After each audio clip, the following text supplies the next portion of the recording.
நாளைக்கான வீடியோ தாங்க வந்திருக்கு. வீடியோ வந்து சூப்பரா இருந்துச்சு அப்படின்னு தாங்க சொல்லணும். நம்ம ஆதி இருக்கார்ல, ஆதி வந்து பாரதி, தமிழ், ஆதித்யா அவங்க கூட வந்து குடும்பமா வந்து சேர்ந்துட்டாரு அப்படின்னு தாங்க சொல்லணும். அத பார்த்துட்டு மித்ரா வந்து பயங்கரமா ஷாக் ஆகி பார்த்துக்கிட்டு இருக்காங்க. என்னடா பண்ணுறது அப்படின்னு சொல்லிட்டு அதெல்லாம் பார்க்குறோமா சேனலை மட்டும் மறக்காம லைக் அண்ட் சப்ஸ்கிரைப் மட்டும் பண்ணிடுங்க. ஃபஸ்ட்டு எடுத்த உடனேயுமே வந்து நம்ம ஆதி இருக்காங்கல்ல, ஆதி வந்து பாரதி வாங்க நம்ம வந்து ஒரு மீட்டிங் வந்து அட்டெண்ட் பண்ண வேண்டிய வேலை இருக்குது, வாங்க நம்ம 2 பேர் தான் போகணும் அப்படின்னு சொல்லிட்டு கூப்பிடுறாங்க.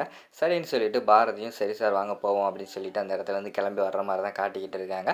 பார்த்தா நம்ம ஆதி இருக்கார்ல, அவர் வந்து மீட்டிங் போகாமல் நேரடியாக வந்து நம்ம பாரதியோட வீட்டுக்கு வந்து காரை விடுறாங்க. என்ன இந்த பக்கமாக போய்கிட்டு இருக்கீங்க அப்படிங்கிற மாதிரி சொல்லிட்டு பாரதி கேட்டோடனே, ஆமாம் ஒரு முக்கியமான இடத்துக்கு போகிறோம் வாங்க அப்படின்னு சொல்லிட்டு கூட்டு வராங்க. பார்த்தா வெளியில் வந்து பார்த்தா அது வந்து பாரதியோட வீடு தான். பாரதியோட வீட்டுக்கே வந்து பாரதியை வந்து கூட்டு வந்திருக்காங்க. எதுக்கு மீட்டிங் போகிறேன்னு சொல்லிட்டு இங்கே கூட்டு வந்திருக்கீங்களே அப்படிங்கிற மாதிரி சொல்கிறாங்க. வாங்க பாரதி சொல்கிறேன் விஷயம் இருக்குது அப்படின்னு சொல்லிட்டு வீட்டுக்கு கூட்டு வர மாதிரி தான் காட்டிக்கிட்டு இருக்காங்க. அதை பார்த்து அவங்க வீட்டுக்கு வெளியில் வந்து கார் வந்து நிற்கிதுல, அதை வந்து தமிழ் வந்து பார்த்துடுறாங்க. தமிழ் பார்த்துட்டு போய் ஆதித்யா கிட்ட வந்து சொல்கிறாங்க, ஏய் ஆதித்யா, அன்னைக்கு ஸ்கூலில் வச்சு உடனே ஒரு அங்கிள் வந்து பயன்படுத்தினார்ல, அந்த அங்கிள் மறுபடியும் நம்ம வீட்டுக்கு வந்திருக்காரு அப்படிங்கிற மாதிரி சொல்கிறாங்க. என்னது மறுபடியும் இங்கே வந்திருக்காரா? அவரை வந்து நான் சும்மா விட மாட்டேன். எவ்வளோ தைரியம் இருந்தால் என்னை அன்னைக்கு வந்து பயங்காட்டியிருப்பார், இன்றைக்கி அவரை பயங்காட்டி நான் மயக்கம் அடைய வைக்கிறேன் அப்படின்னு சொல்லிட்டு அந்த இடத்துல வந்து ஆதித்யா வந்து யோசிக்காங்க.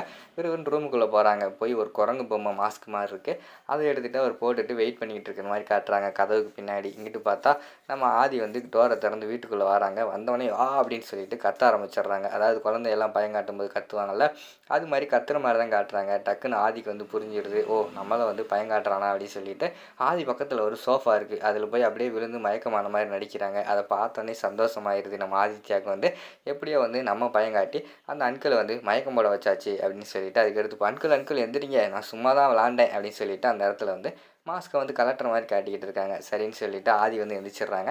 எந்திரிச்சிட்டு ஆதித்யா கூட வந்து அப்படியே உட்காந்து நல்லா விளாண்டுக்கிட்டு இருக்கிற மாதிரி காட்டுறாங்க. நம்ம பாரதியும் தமிழ் அதை பார்த்து ஒரு மாதிரி சந்தோஷப்படுறாங்க. அப்பாவும் பையனும் வந்து இப்படி சந்தோஷமாக வாழ்ந்துக்கிட்டு இருக்காங்களே, இப்படி சந்தோஷமாக விளாண்டுக்கிட்டு இருக்காங்களே அப்படின்னு சொல்லிட்டு பார்த்துட்டு அவங்க 2 பேருமே வந்து சந்தோஷமாக பார்த்துக்கிட்டு இருக்கிற மாதிரி தான் காட்டிக்கிட்டு இருக்காங்க. சரி வாங்க, இன்றைக்கி வந்து உங்களுக்கு ஒரு சர்ப்ரைஸ், நம்ம எல்லாருமே வந்து ஹோட்டலுக்கு போகிறோம், ஹோட்டலில் போய் எல்லாருமே என்ஜாய் பண்ணி நல்லா சாப்பிட போகிறோம் அப்படின்னு சொல்லிட்டு அங்கனக்குள்ளே பார்த்தா பாரதி அதுக்கடுத்து எல்லாத்தையுமே கூட்டிகிட்டு ஆதி வந்து காரில் வந்து ஒரு பெரிய ஹோட்டலுக்கு போகிற மாதிரி காட்டுறாங்க. ஹோட்டலில் போய் யார் யாருக்கு என்னென்ன வேணும் விருப்பப்பட்டதை சாப்பிடுங்க அப்படிங்கிற மாதிரி சொல்கிறாங்க. தமிழ் வந்து எனக்கு ஐஸ்கிரீம் வேணும் அப்படி இப்படின்னு சொல்கிறாங்க. இன்னும் ஐஸ்கிரீம் பழக்கத்தை விடலையா அப்படின்னு சொல்லிட்டு பாரதி வந்து பார்த்துக்கிட்டு இருக்காங்க. எதுக்கு அவங்கள திட்டுறீங்க? அவங்க என்ன வேணுமோ குழந்தைங்க வந்து ஆசைப்பட்டதை சாப்பிட்டுக்கிட்டோம் அப்படின்னு சொல்லிட்டு அவங்க வந்து அந்த இடத்துல குழந்தைகளுக்கெல்லாம் வாங்கி கொடுத்துட்டு நம்ம அந்த நேரம் பார்த்து நம்ம ஆதி வந்து ஒரு முக்கியமான கால் வருதுன்னு சொல்லிட்டு தனியாக பேச போயிடுறாங்க. இவங்க போயிருக்காங்க. அந்த பக்கம் இருந்து பார்த்தா நிஷா வந்து அதே ஹோட்டலுக்கு வந்துடுறாங்க. வந்து தற்செயலாக அங்கிட்டு இங்கிட்டு பார்த்துக்கிட்டு இருக்காங்க. பார்த்தா கரெக்டாக வந்து தமிழை பார்த்துடுறாங்க. என்ன தமிழ் மாதிரி தெரியுது, இது ஆதியோட மகள் அப்படின்னு சொல்லிட்டு இங்கிட்டு வந்து பார்க்காங்க. பார்த்தா இங்கிட்டு வந்து இவங்க வேறு இருக்காங்க, நம்ம பாரதி இருக்காங்க. பாரதி பார்த்தோன்னே பயங்கரமாக ஷாக் ஆகிடுறாங்க. என்னடா இவ வந்து இறந்துட்டா அப்படின்னு சொல்லிட்டு நம்ம எல்லாம் நினச்சிக்கிட்டு இருந்தோம், இப்போ பார்த்தா உயிரோட வந்திருக்கா, அதுவும் இங்கேயே இருக்காளே அப்படின்னு சொல்லிட்டு பயங்கரமாக ஷாக் ஆகி பார்த்துக்கிட்டு இருக்காங்க. உடனே வந்து அந்த இடத்துலேருந்து மித்ராவுக்கு வந்து கால் பண்ணுறாங்க.